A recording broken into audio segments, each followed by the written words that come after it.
It was Monday I last spoke to Anne, had a good, as any conversation with Anne is a proper conversation. There's no tittle-tattle. It's, there's a thing to discuss it, and that was great, as always. And I would always talk to Anne standing up. You can't be sitting down or slouching with Anne. It just wasn't her style. And then I had a nice text message on Tuesday, and then Thursday, you hear the news, and because I actually, it's just, shocking. Yeah, it must have come as a huge shock to all of you as well as desperate. As everybody and else. initially you assume she's had some terrible heart attack, stroke, whatever, and then the further news comes out, you think,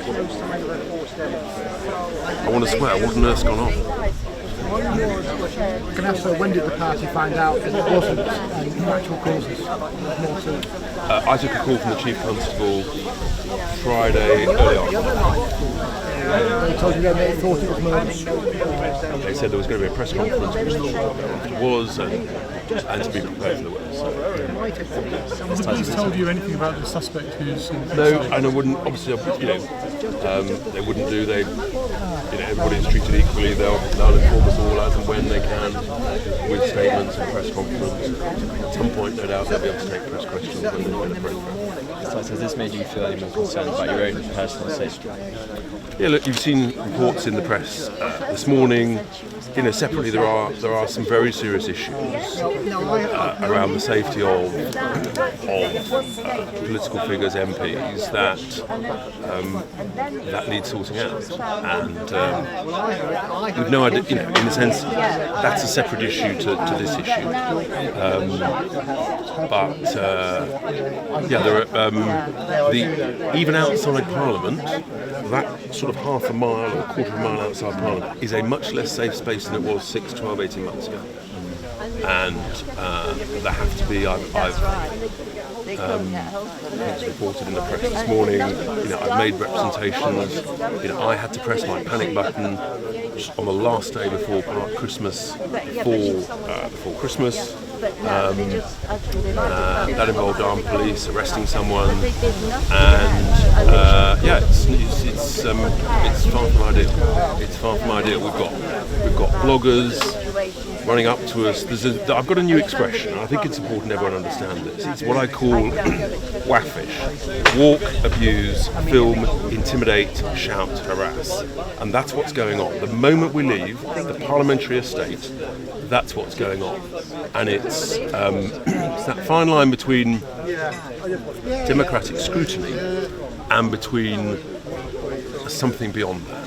And this is a new world, because of course 15 years ago you didn't have cameras on mobile phones, so the world's moved on, and in a sense I think the authorities and all of us have to respond to that. Can I ask, were you aware that Ms Widdecombe had any threats to her in recent times, or some kind of abuse? It's an unimaginable concept. I mean, this is our Anne, a national treasure. How could anybody threaten or abuse a national treasure? It's just inconceivable. Last one, please, guys. Just to sum up, do you have a favourite memory or a moment? We know about Anne's sense of humour, putting herself on Strictly Come Dancing, and I think even she'd accept not being very good at dancing, but is there a moment that you will take with you? I would take with me, because it was very much summed up what my late mother's attitude to life was, which is what she said to Graham Norton. It's a wonderful clip, and she said, life's not a dress rehearsal, go for it. And that was Anne. She went for it in every which way, and free speech was absolutely paramount. That's part of why she was loved. I think what lessons has she taught you about life, politics? Conviction, hard work, and loyalty. She was very loyal to those she was working with. Very loyal, and you could trust her implicitly. Have a private conversation. It's a private conversation. Thank you.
her character, her conviction, her passion, whatever one's views about individual beliefs, she had a clear view and she held to it and she went to it. And when you look at her career, it was incredible. Her political career, a member of Parliament for some 23 years, a member of the European Parliament for just under a year. She was a prisons minister, she was Shadow Health Secretary, Shadow Home Secretary, and as we will all remember, she had an incredible wit. And you never quite knew on the green benches what she might say. And when someone jibed her and said, "Where's your broomstick?" she replied, "I have my broomstick and I will cast a spell on you." And that was our Anne. And in her media career, we remember, of course, Strictly Come Dancing, we remember Celebrity Big Brother, but did you know that she had 2 BBC Agony Aunt series, and how brilliant she was at that. At everything she turned her mind to, she went for it with vigour, with absolute determination. And for me and for us, it was an honour to be able to work with her, for me in the last 7 years. And one of my greatest memories was when she came to my constituency, the general election, and I had my sort of London taxi, and we had a megaphone, and there was nothing like Anne. I mean, her face lit up when she realised there was a megaphone from which she could campaign. And in just one sentence she would say, "Vote Reform, pick up the litter, young man, and do up your laces." That was our Anne, and that's what we will always treasure and always remember. And I always remember when you got a text message from Anne saying, "I need to speak to you," you couldn't be slouched in a chair. You would sharpen up, on your toes, because you knew it was incoming. And that, in a sense, was what you want from a passionate, critical friend. And we've all lost something extraordinary. The Scottish whisky industry has also lost a friend. and I think, just to conclude, I do think maybe a limited edition, Widder's Whisky. And I think the tasting notes might have gone something like unique, unforgettable flavours. A special, very special series of fiery, spicy, but reliable tones. A treasured blend to be enjoyed to eternity. Anne is with her parents, her brother, she's with her maker. Rest in peace, Anne. Well said. Well said.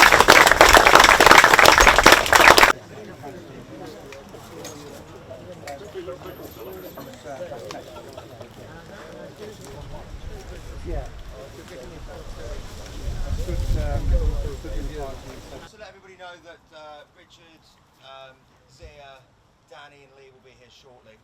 They will come through this gate here.